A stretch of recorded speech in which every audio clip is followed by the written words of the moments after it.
Hello students, कैसे हैं आप सब लोग। उम्मीद करती हूँ सब अच्छे होंगे और स्वस्थ होंगे। मैं Meena Rana ICT virtual class में आपका स्वागत करती हूँ। स्टूडेंट्स, हम पढ़ रहे हैं क्लास 8 की हिंदी। हिंदी व्याकरण में इससे पहली क्लास में हम पढ़ चुके हैं अव्यय। अव्यय क्या होता है, अभिकारी शब्द क्या होते हैं, और साथ में इसके भेद हमने डिटेल में पढ़े। और आज के लेक्चर में हम यहाँ पर एक नया टॉपिक स्टार्ट करेंगे जिसका नाम है अलंकार। अब देखिए, अलंकार हम क्यों पढ़ रहे हैं। देखिए, आप इससे पहले आपका जो आपके पास जो बसंत पाठ्य पुस्तिका है उसमें आपके काव्य भी हैं और आपका गद्य खंड भी है। काव्य खंड में आपके जो है जो आपकी कविताएं हैं, जो आपके पद हैं, दोहे हैं, ये सब आपके आते हैं। तो जिस प्रकार से आप जानते हैं, जो मनुष्य है वो आभूषणों का प्रयोग करता है, ठीक है। और आभूषणों का प्रयोग वो क्यों करता है? अपनी सुंदरता को बढ़ाने के लिए। ऐसे ही काव्य की सुंदरता बढ़ाने के लिए, काव्य की सौंदर्यता को बढ़ाने के लिए हम उसमें अलंकारों का प्रयोग करते हैं, ठीक है। तो इसके लिए, क्योंकि हम काव्य पढ़ेंगे तो हमें अलंकार भी आना चाहिए, ठीक है। तो देखिए, अलंकार क्या होता है, अलंकार की परिभाषा हम पढ़ लेते हैं। काव्य की सुंदरता बढ़ाने वाले यंत्र को ही हम क्या कहते हैं? अलंकार कहते हैं। जिस प्रकार मनुष्य अपनी सुंदरता को बढ़ाने के लिए क्या करता है? विभिन्न प्रकार के आभूषणों का प्रयोग करता है, उसी तरह काव्य की सुंदरता बढ़ाने के लिए हम अलंकारों का प्रयोग भी करते हैं, अलंकारों का उपयोग भी हम करते हैं। अर्थात अलंग, यहाँ अलंग का अर्थ है भूषण से, और कर अर्थात सुसज्जित करने वाला, यानी कि अतः काव्य की शोभा, काव्य को शब्दों व दूसरे तत्वों की मदद से सुसज्जित करने वाला ही अलंकार है। यानी कि जैसे हम आभूषणों का प्रयोग करते हैं अपनी सुंदरता को बढ़ाने के लिए, ऐसे ही अलंकार को हम शब्दों के द्वारा, अलंकार किसे कहा जाता है? शब्दों के द्वारा या किसी अर्थ के द्वारा, अर्थ कह सकते हैं, अर्थ के द्वारा हम किसी अलंकार, किसी काव्य की जब शोभा बढ़ाते हैं तो वो आपका क्या हो जाता है? अलंकार कहलाता है। अलंकार का शाब्दिक अर्थ हो जाएगा भूषण, आभूषण से, ठीक है। मनुष्य सौंदर्य प्रेमी है, सुंदरता की तरफ उसका आकर्षण रहता है, वह अपनी प्रत्येक वस्तु को सुसज्जित और अलंकृत देखना चाहता है। वह अपने कथन को भी शब्दों के सुंदर प्रयोग और विश्व उसकी विशिष्ट अर्थवत्ता से जो है प्रभावी व सुंदर बनाना चाहता है। मनुष्य की यही प्रवृत्ति काव्य में अलंकार कहलाती है, क्योंकि मनुष्य अपनी हर चीज को क्या करता है? सुसज्जित करके रखता है, उसको सजा कर रखता है, अपनी हर वस्तु को जो है बिल्कुल सुसज्जित तरीके से रखता है। ऐसे ही, क्योंकि जो काव्य है वो भी मनुष्य की ही क्या है? द्वारा लिखी गई होती है। तो मनुष्य क्या करता है? उसको भी जो है सजाना चाहेगा, उसको भी वो और सुंदर बनाना चाहेगा। जब आप सुंदर सुंदर, जब छोटे बच्चे लिखते हैं ना, तो फिर धीरे धीरे जब वो बड़ा होता है तो उसको कर्सिव राइटिंग, इस प्रकार से जो अलग अलग उसके जो लेख हैं वो लिखाए जाते हैं और उसको ये बताया जाता है। और फिर कहीं ना कहीं उसके मन में जो है, जैसे जैसे वो बड़ा होता है, उसके मन में ये भाव आता है कि मैं और सुंदर कैसे लिख सकता हूँ।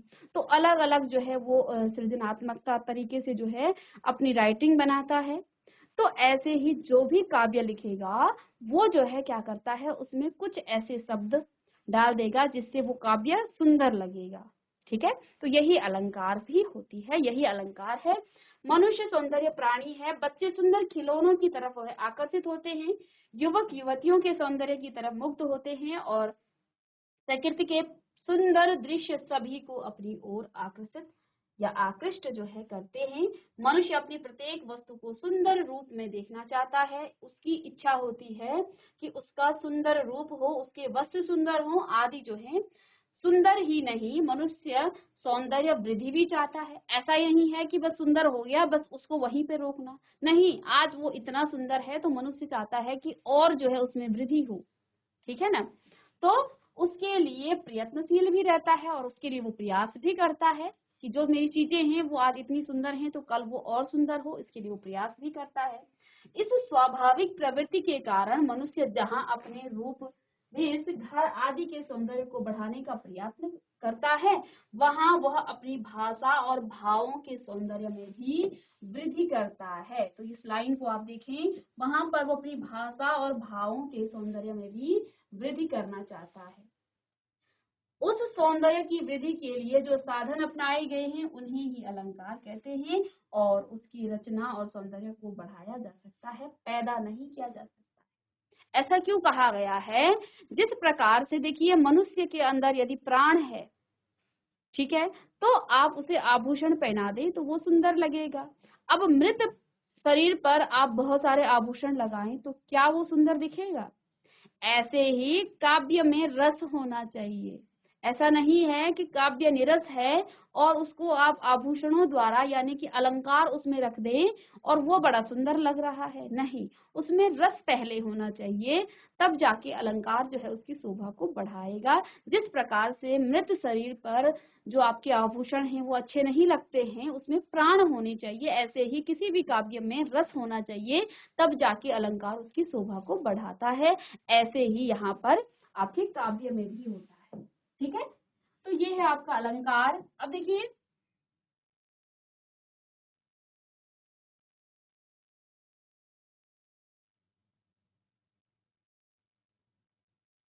तो यहाँ एक श्लोक भी लिखा है, काव्य शोभा करान धर्मान अलंकारान प्रचक्षते, अर्थात वह कारक जो काव्य की शोभा बढ़ाते हैं अलंकार कहलाते हैं। अलंकारों के भेद और उपभेद की संख्या काव्य शास्त्रियों के अनुसार सैकड़ों हैं, लेकिन यहाँ पर आपका जो पाठ्यक्रम के अनुसार जो आपके सिलेबस के अनुसार है वही हम पढ़ेंगे। अलंकार के क्या क्या महत्व हैं?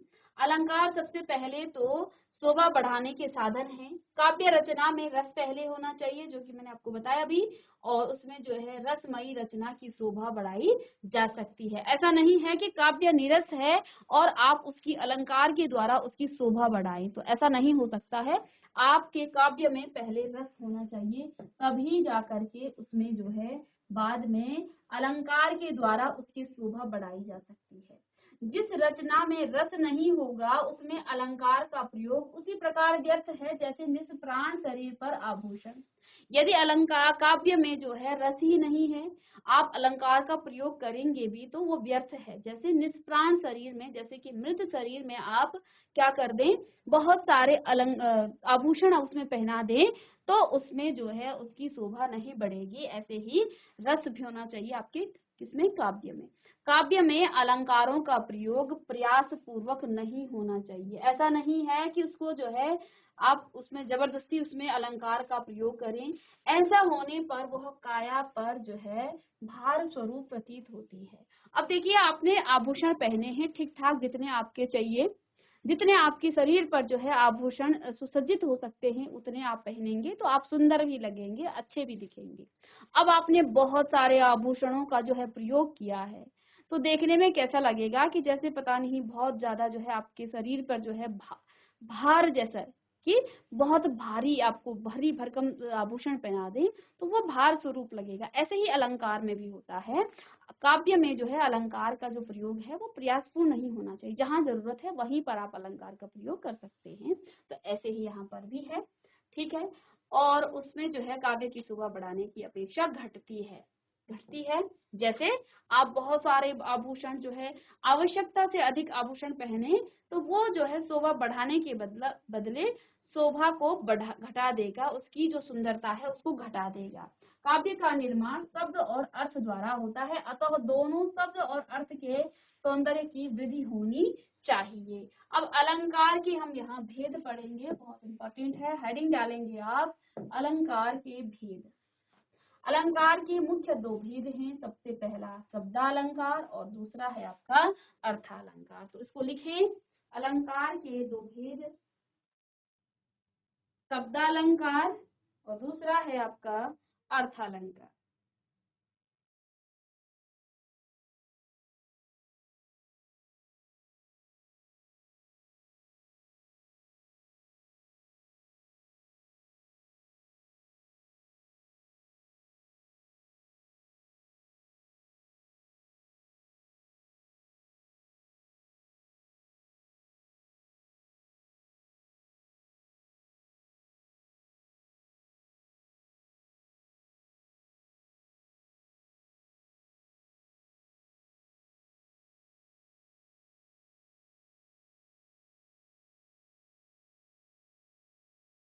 अलंकार के दो भेद हैं, पहला है आपका शब्दालंकार और दूसरा है आपका अर्थालंकार।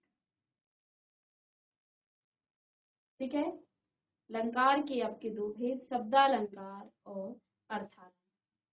क्योंकि हमने क्या कहा, अलंकार जो है आप शब्दों के द्वारा और अर्थ के द्वारा किसी भी काव्य की शोभा को बढ़ा सकते हैं। इसी के आधार पर इसके दो भेद किए गए हैं, पहला आपका शब्दालंकार और दूसरा आपका अर्थालंकार हो गया है। शब्दालंकार क्या होता है, जो अलंकार शब्दों के माध्यम से, किसके माध्यम से, शब्दों के माध्यम से क्या करता है, काव्य को अलंकृत करता है, काव्य को अलंकृत करते हैं, वे शब्दालंकार कहलाते हैं। यानी किसी काव्य में कोई विशेष शब्द रखने पर से सौंदर्य आए तो कोई पर्यायवाची शब्द रखने से लुप्त हो जाए तो वह आपका शब्दालंकार कहलाते हैं। ठीक है, आपके नाम से ही आपको पता चल रहा है शब्दालंकार, यानी कि शब्द के द्वारा किसी काव्य की शोभा बढ़ाई जाए तो वहां पर आपका शब्दालंकार होता है। ठीक है, अब यहाँ पर शब्दालंकार के भी तीन भेद हैं, पहला अनुप्रास अलंकार, दूसरा आपका यमक अलंकार और श्लेष अलंकार। तो इसको भी लिखिए, इसके तीन भेद हैं, अनुप्रास, यमक और श्लेष अलंकार। जल्दी से लिखें, अनुप्रास, यमक और श्लेष अलंकार। चलिए,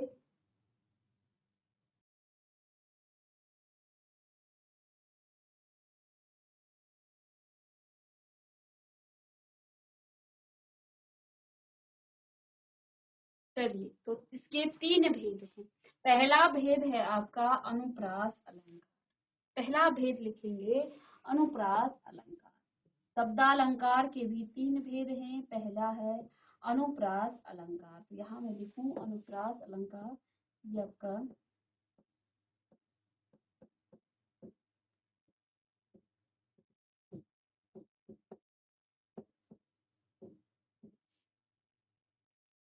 चलिए अनुप्रास अलंकार।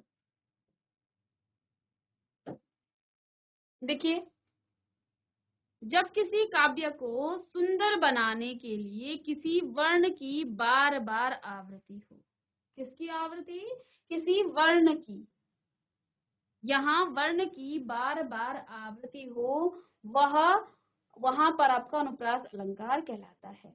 किसी विशेष वर्ण की आवृत्ति से वाक्य सुंदर, सुनने में सुंदर और दिखने में भी वो सुंदर, सुनने में ही दिखने में भी लगता है। ठीक है, तो देखिए यहाँ उदाहरण से, चारु चंद्र की चंचल किरणें। अब आप कहेंगे यहाँ तो चा है, यहाँ पर च है, यहाँ पर चंद्र। देखो वर्ण यहाँ से आप निकालें, देखो इसको स्वर अलग कर देंगे, वर्ण अलग कर देंगे, तो यहाँ च आपका व्यंजन आ जाएगा, वर्ण हो जाएगा। ये आपका च वर्ण है, ये भी आपका च वर्ण है, तो तीन बार च की आवृत्ति हो रही है, अर्थात यहाँ पर आपका अनुप्रास अलंकार है। चलिए तो लिखें इसे, किसी वाक्य, किसी काव्य को सुंदर बनाने के लिए किसी वर्ण की बार बार आवृत्ति हो,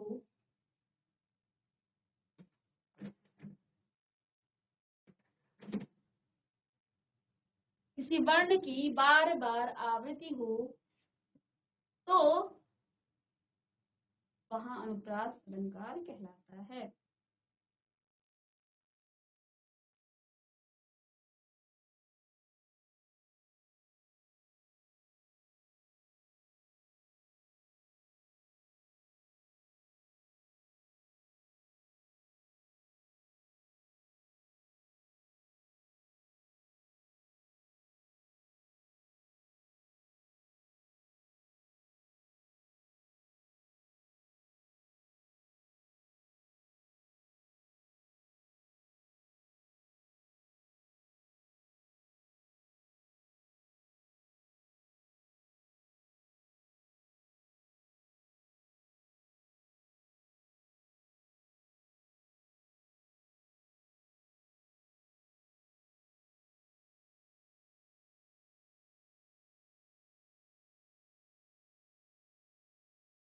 तो चारु चंद्र की चंचल किरणें खेल रही थी जलथल में।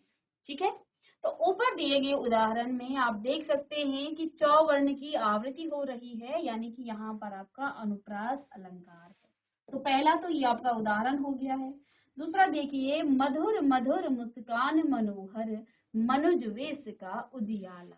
आप देख पा रहे हैं मो मो मो मो मो, कई बार मो की 1 2 3 4 5 5 बार मो की आवृत्ति हो रही है। अब देखिए एक से दो बार भी हो सकता है ना। तो मो वर्ण की आवृत्ति बार बार हो रही है, तो यहाँ पर आप क्या कहेंगे, इसमें भी आपका अनुप्रास अलंकार है। तो पहला उदाहरण, चारु चंद्र की चंचल किरणें खेल रही थी जल थल में। दूसरा उदाहरण देखिए, मधुर मधुर मुस्कान मनोहर मनुज वेश का उजियाला। तो ये आपका दूसरा उदाहरण है, इसको भी आप लिखेंगे। बाकी आपको ये सब लिखने की आवश्यकता नहीं है, ये तो आप समझ लेंगे। बाकी आपको सीधे इसकी परिभाषा लिखनी है, साथ में इसके उदाहरण सभी आपको लिखने हैं। तीसरा उदाहरण देखिए, कल कानन कुंडल मोर पखा उर्पा बनमाल विराजती है। तो क वर्ण की बार बार आवृत्ति हो रही है, यानी कि यहाँ पर भी आपका क्या है, अनुप्रास अलंकार है। साथ में देखिए, कालिंदी कूल कदम्ब की डरनी, यहाँ पर भी क वर्ण की ही आवृत्ति हो रही है। तो इससे भी आप क्या कह सकते हैं, ये भी आपका अनुप्रास अलंकार ही है। चलिए इसे लिखें, जल्दी से इसे नोट करें, इन सारे उदाहरणों को लिखें।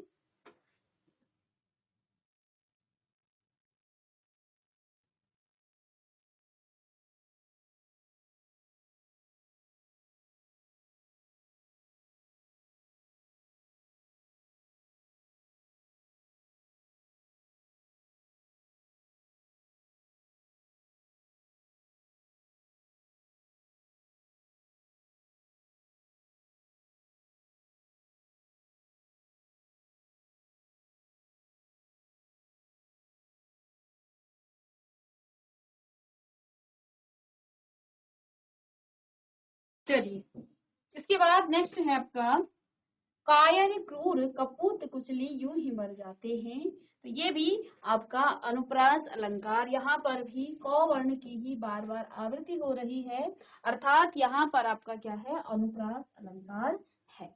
ठीक है, तो हमने अलंकार के दो भेद बताए, जिसमें आपका पहला शब्दालंकार, दूसरा आपका अर्थालंकार। शब्दालंकार के भी आपको तीन भेद बताए, पहला आपका अनुप्रास, यमक और श्लेष अलंकार। तो देखिए अनुप्रास अलंकार हम पढ़ चुके हैं। क्या होता है अनुप्रास अलंकार, जिसमें एक ही वर्ण की बार बार आवृत्ति हो, तो उसमें आपका अनुप्रास अलंकार होता है, जिसमें आपका चारु चंद्र की चंचल किरणें खेल रही थी, यहाँ च वर्ण की आवृत्ति हुई, मो वर्ण की यहाँ पर आवृत्ति हुई, मधुर मधुर मुस्कान मनोहर मनुज वेश का उजियाला, कल कानन कुंडल मोर पखा उर्पा बनमाल विराजती, और कालिंदी कूल कदम्ब की डरनी, क वर्ण की आवृत्ति, कायर क्रूर कपूत कुचली यूं ही मर जाते हैं, यहाँ पर भी क वर्ण की ही आवृत्ति हुई है। तो बहुत ध्यान से देखना है, अनुप्रास अलंकार में एक वर्ण की बार बार आवृत्ति होती है, वहां आपका अनुप्रास अलंकार होता है। अब दूसरा है आपका यमक अलंकार।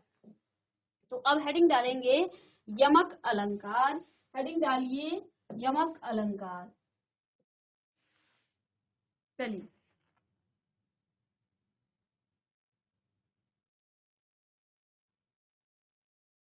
इससे पहले अनुप्रास अलंकार में हमने क्या कहा था, एक ही वर्ण की आवृत्ति होती है। क्या कहा था, एक ही वर्ण की बार बार आवृत्ति होती है। यमक अलंकार में एक ही शब्द की बार बार आवृत्ति होती है, थोड़ा सा फर्क है, लेकिन ध्यान देना है, शब्द की आवृत्ति तो होती है, लेकिन शब्द के जो अर्थ हैं, दो बार प्रयोग किए गए शब्द जो हैं, उनके अर्थ जो हैं अलग अलग हो सकते हैं। ठीक है, उनके अर्थ अलग अलग होंगे, हालांकि उनकी आवृत्ति होगी शब्द की, एक जैसे शब्द आपको दिखेंगे, ठीक है, लेकिन अर्थ उनके अलग होंगे। जैसे लिखिए, काली घटा का घमंड घटा। अब यहाँ पर घटा शब्द दो बार आया है, एक बार यहाँ और दूसरी बार आपका यहाँ आया है।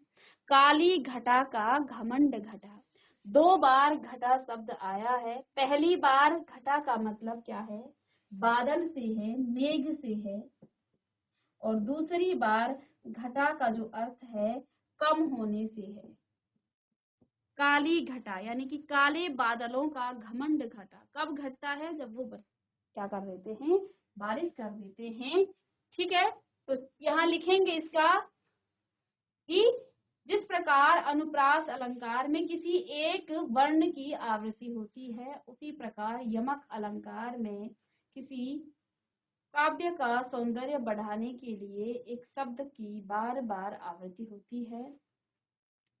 ठीक है, जैसे काली घटा का घमंड घटा, तो यहाँ घटा शब्द 2 बार आया है, लेकिन दोनों ही बार घटा शब्द का अर्थ अलग अलग है। पहली बार जो घटा शब्द है, इसको आप अपने शब्द में लिख सकते हैं। पहली बार घटा शब्द का जो अर्थ है वो मेघ से है, बादलों से है, और दूसरी बार घटा शब्द का जो अर्थ है वो कम होने से है। इसलिए यहाँ पर आपका यमक अलंकार है, क्योंकि एक शब्द की 2 बार आवृत्ति हुई है और दोनों ही बार शब्द का जो अर्थ है वो दोनों ही बार अलग अलग है।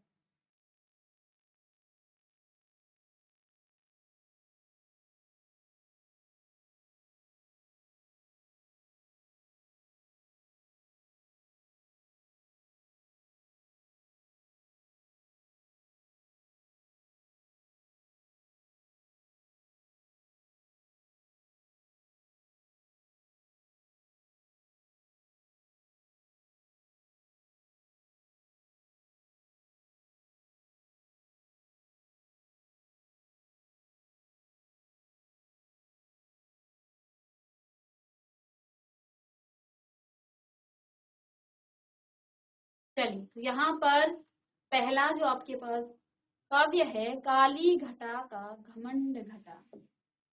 ठीक है, दूसरा देखिए यहाँ क्या लिखा है, यहाँ घटा शब्द की आवृत्ति भिन्न भिन्न अर्थ में हुई है। आवृत्ति की यानी उसमें 2 बार यहाँ पर घटा शब्द आया है। पहले घटा शब्द वर्षा काल में उड़ने वाले जो मेघमाला यानी बादल हैं के अर्थ में प्रयुक्त हुआ है, और दूसरी बार घटा का जो अर्थ है कम के लिए हुआ है। अतः यहाँ आपका क्या है, यमक अलंकार है। ठीक है, यहाँ पर आपका क्या है, यमक अलंकार है।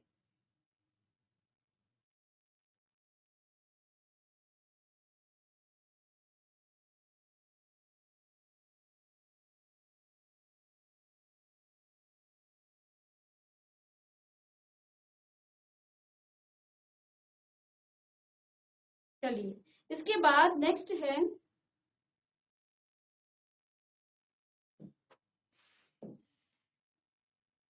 कनक कनक ते सौगुनी मादकता अधिकाई, या खाई बोरात नर, या पा बोराई। तो देखिए यहाँ पर कनक शब्द 2 बार आया है। कनक शब्द 2 बार आया है, लेकिन दोनों ही बार कनक शब्द के जो अर्थ है वो जो है अलग अलग है। ठीक है, कनक कनक ते सौगुनी मादकता अधिकाई।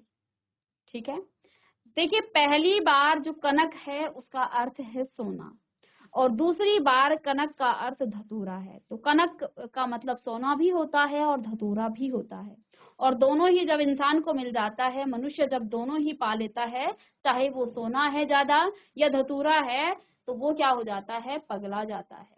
ठीक है, तो यहाँ पर कनक शब्द 2 बार आया है, और दोनों ही बार कनक शब्द का अलग अलग अर्थ है। एक बार इसका अर्थ सोना है और दूसरी बार इसका अर्थ धतूरा है। अतः कनक शब्द का 2 बार प्रयोग और विभिन्न अर्थों के साथ हुआ है, तो उक्त पंक्तियों में यमक अलंकार की छटा दिखती है, यानी कि इसमें आपको यमक अलंकार दिखता है। ठीक है, अब इसके बाद देखिए नेक्स्ट, माला फेरत जग गया, फिरा न मन का फेर, कर का मन का डारी दे, मन का फेर, मन का फेर। तो देखिए यहाँ पर मन का शब्द 2 बार प्रयोग हुआ है। ठीक है, एक बार यहाँ और दूसरी बार यहाँ। पहली बार में मनका का जो अर्थ है वो माला मोती से है, और दूसरी बार उसका आशय मन की भावनाओं से है। इसलिए मन का शब्द 2 बार आया है, और दोनों ही बार उसका जो अर्थ है वो अलग अलग है, विभिन्न उसके अर्थ हैं। इसलिए उक्त पंक्ति में यमक अलंकार की छटा दिखती है, यानी कि आपको यहाँ पर यमक अलंकार दिखाई देता है। ठीक है,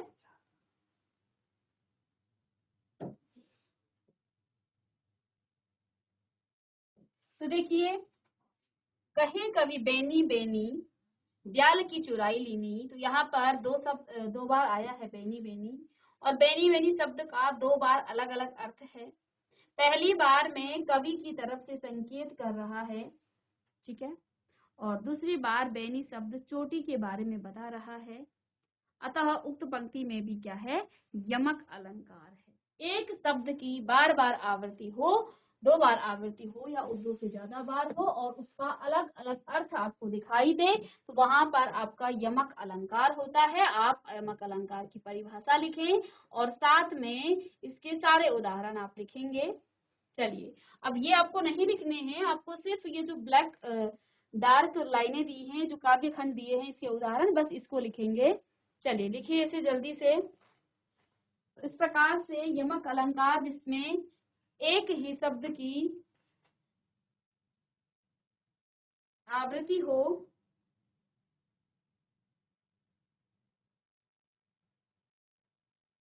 और हर बार उसका अर्थ अलग अलग हो, वहां पर आपका यमक अलंकार होता है।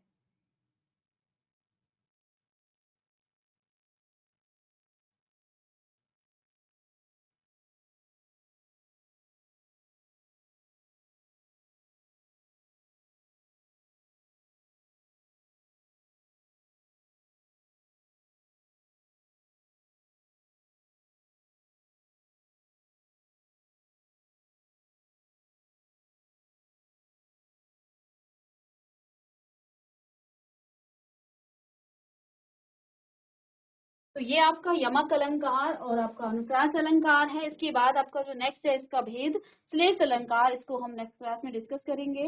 तो इस पे यहाँ पर आपकी क्लास में आपने अलंकार पढ़ा।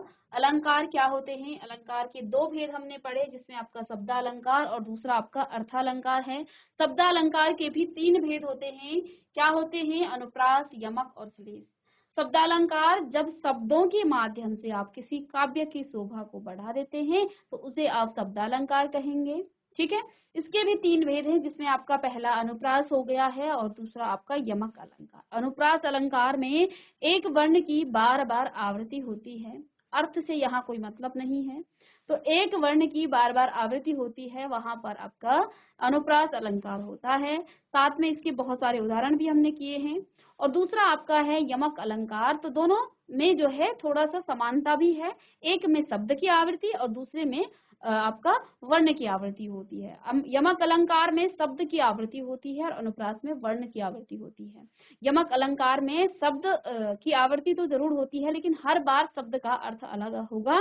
तो यहाँ पर आपका ये यमक अलंकार है, इसके हमने उदाहरण भी पढ़ लिए हैं और नेक्स्ट क्लास में हम डिस्कस करेंगे आपका श्लेष अलंकार और इसके बाद आपका जो अर्थालंकार है, और साथ में इसका जो कितने भेद हैं उनके बारे में भी हम जानेंगे। तो मिलते हैं नेक्स्ट लेक्चर में, तब तक के लिए thank you and have a nice day.